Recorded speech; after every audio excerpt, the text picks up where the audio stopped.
Cat fever!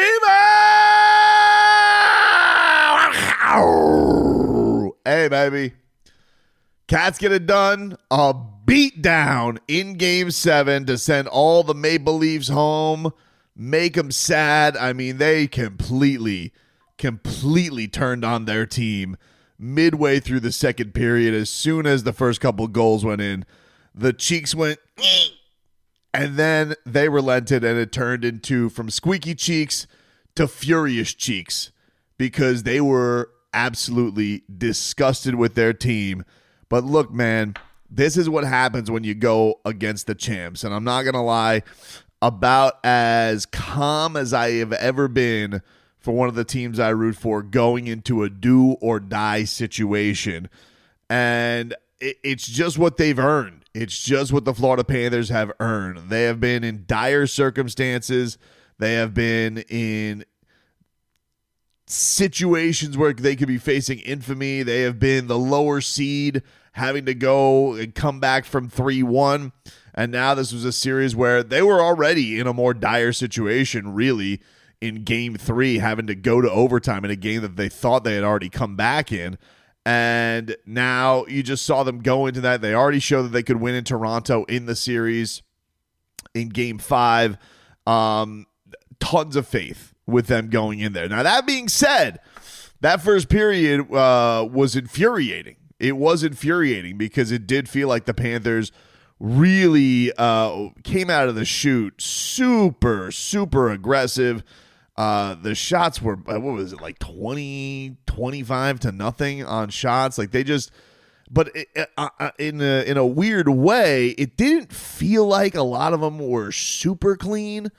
And, you know, so you look at the domination as far as controlling the puck, but it didn't necessarily feel like the Cats were setting themselves up in great positions to score. On the other end of it, about midway through, and this was about the only life Toronto showed throughout the game, you know, you're not going to have many games like this where, you know, like he had a quiet night, but Sergei Bobrovsky absolutely huge in the back end because, look, in a situation like this, every breakaway, every one-on-one, every odd man, every time that happens, you know that if they take the lead, the roof is going to blow off that building, and it's going to go crazy, and it's going to give momentum. But if you could just get the first one, it felt like you could just break them a little bit. And Bobby was huge, about like 3 or 4 of them. Absolute monster first period from Sergei Bobrovsky, and that was about all you needed from him because the rest of the way, the second period comes away. Yeah, it felt very much like the Panthers dictated everything early on. Second half of that first period, it felt like Toronto kind of got a little bit of, I don't know, they got some chances to go through, but you knew whoever was going to break through in this one, it felt like it was going to be absolutely huge.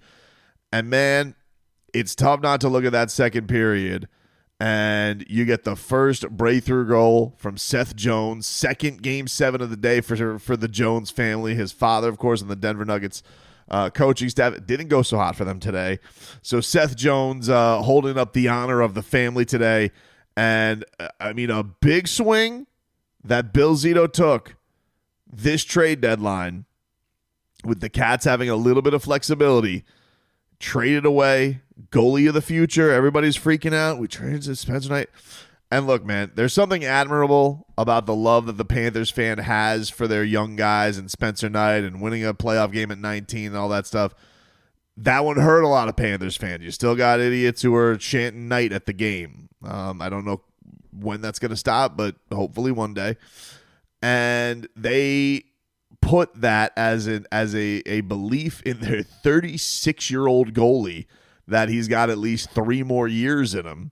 And everybody in the beginning of this series was freaking out about it. They freaked out about the Seth Jones. Are we sure we're going to get rid of our insurance policy? We're going to have Vanacek to back him up? This is what we're going to do? Dude, Seth Jones was so damn good. And when he gets that goal to put the Cats up 1-0, it was over. It was over, dude. That puppy was ready. They were ready to relent as soon as it happens. It felt like a good standoff. You know, you had the poor referee who had his face bashed in early on by poor Nico Mikkola, who was a sad polar bear on skates. He's like, Nico Mikkola hurt somebody? Give him a salmon, make him feel better. I feel bad for Nico, dude. But for Seth Jones to just to get that first one, it just felt unbelievable. Sick wrister from him. And then the Marchand line, dude. I mean, like, this is really just a nuts on the table series for Bill Zito, who, you know, got a little play money at the trade deadline, got to go out there and make some moves.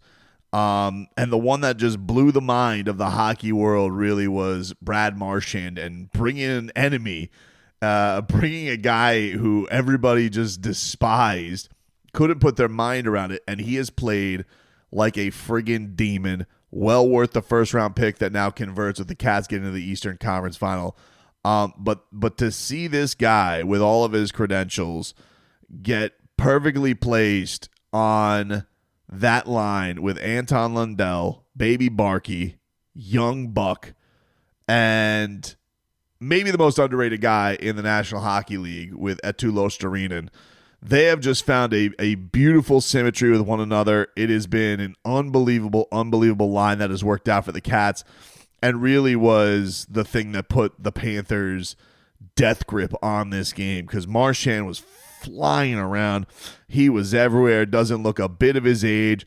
He was beating guys to pucks. He was doing great stick work. He looked fast. He looked fancy free.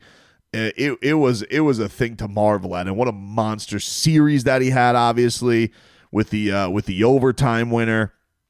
But you bring him in there, and he was talking about this a little bit post game, and you're like, I didn't know who, you know, the best lineup that I was going to work with, but he's like, in practice we just had this natural chemistry with one another, and I think that there is something about having these two Finns and the way that a lot of those guys play, the way that Barkov has initiated just a little bit of everything with all of them, but then you have like the style of Brad Marchand to bring with these two young guys to bring it out of them. So they already are fundamentally sound in everything, and they're gonna be in the right places, and he's gonna set them up in the sweet spots. It's just something marvelous that has really come together, and you just can't speak enough about the moves Bill Zito has brought upon the Panthers, because he didn't rest on his laurels. He didn't rest on what he got here. He came in and he's like, I'm going to take big swings, and I'm going to continue to press the issue to continue and keep this window open. So the Panthers getting up 2-0 on the Anton Lundell goal, which, you know, Marchand just had such a huge hand in, was big. But then you also look, you got to give credit to Paul Maurice, because he was pulling the right things in this series on that last line, because Jonah Gadjevich puts the Cats up 3-0. Another one, Seth Jones helping set up. But you brought in a little bit more force, you know, instead of Mackie Samoskevich, who I'm a huge fan of. Love Samo, but he's like, you know what? I'm going to bring some thumpers in with AJ Greer, and with Jonah Gadjevich is becoming a little bit of a lot of animosity in this series.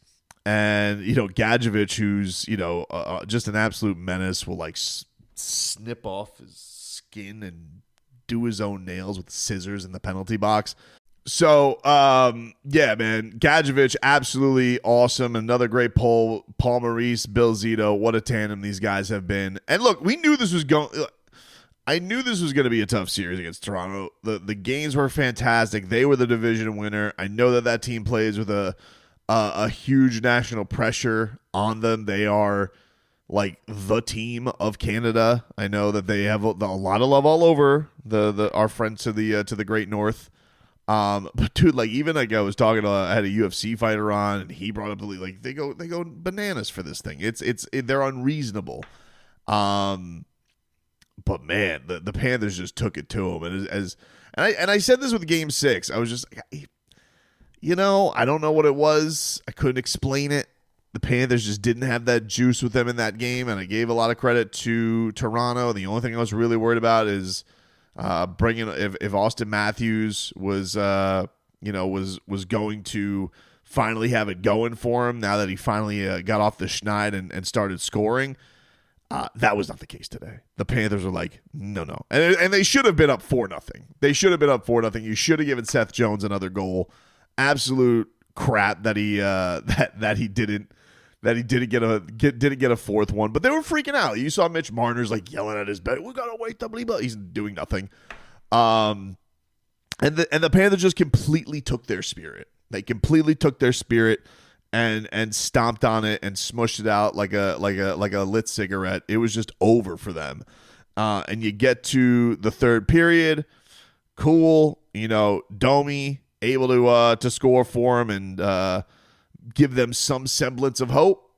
And you're like, all right, this is the comeback starts now. And 40 seconds later, Marchand with the shot, Eetu Luostarinen puts it in the net. Woll is just absolutely beside himself. He's let in his fourth goal. And it was just, that was like the dagger when you knew you're like, oh, they're going to have no momentum off of the goal to get the building going and everybody being fired up. Justin Bieber leaves sad. Drake bet $1 million on the Leafs to win this game. I cannot tell you that as soon as I found that out today, I was like, well, that's a good thing, because that dude is the mush of mushes when it comes to bets and probably has a huge gambling problem, Drake. I know you got your own issues with other stuff right now, but you might want to take that easy. But when you have a situation where Toronto's best play today was one of their players taking a puck up the sphincter, you're probably having a rough day at the rink. Like when you're going out there and you're getting an exam by a piece of rubber, that's a tough go, especially when it's frozen. But frozen foreign objects going in sphincters aside, let's get to this. TNT, holy crap, what a terrible job by them, because they go to break, they come back, and they have the audacity, and may I say the audacity, to start showing replays of missed calls on Seth Jones. And they're doing slow-mo replays of it. And I'm like, dude, you're talking about a player that literally had a goal stolen from him. Whatever. But in the midst of it, they're just like, and Sam Reinhart just scored. And they're showing still in the replay. They don't cut away. They go from one replay to another replay after Olchek's like, yeah, I think Sam Reinhart just scored. Yep, definitely scored. I'm like, oh, okay, can we go to it? And nope. We have to show another slow-mo replay of Seth Jones maybe slashing a dude. And I'm just like, are you kidding me? Like, let me get this straight. It's a blowout. You're here on replay bitching about no calls in a game where the Panthers literally had a goal taken from them. And now you're taking a goal away from me in real time. Sam Reinhart puts the Cats up 5-1, which is like officially stomping out the series and letting everybody know they're moving on to their third straight Eastern Conference final. And I have TNT here acting like they're Canadian television. And like, dude, at that point, just send us Sportsnet. Send us TSN, because you might as well be. I get it, dude. For whatever reason, I don't understand why the American broadcasts are like so pro Toronto or Edmonton or whatever. We felt that this is nothing South Florida's not used to. This is nothing the Panthers fan is not used to. But now you're just like actively like tanking a broadcast. Like, come on, dude. That's some absolute bullshit from TNT. Terrible job by them. I wish them no success. Brad Marchand appropriately gets the empty netter to finish off just his absolute monster day for him. 3-point night for Brad Marchand. Paul Maurice remains king of the Game 7. And Panthers now have a showdown with the Carolina Hurricanes. And very exciting. Very, very exciting. This team is unbelievable. The way that they are able to just always do the right thing and muster the right play and bring the right energy. And cannot wait for this upcoming series against Carolina, getting going on Tuesday on the road. Well done tonight by the Cats.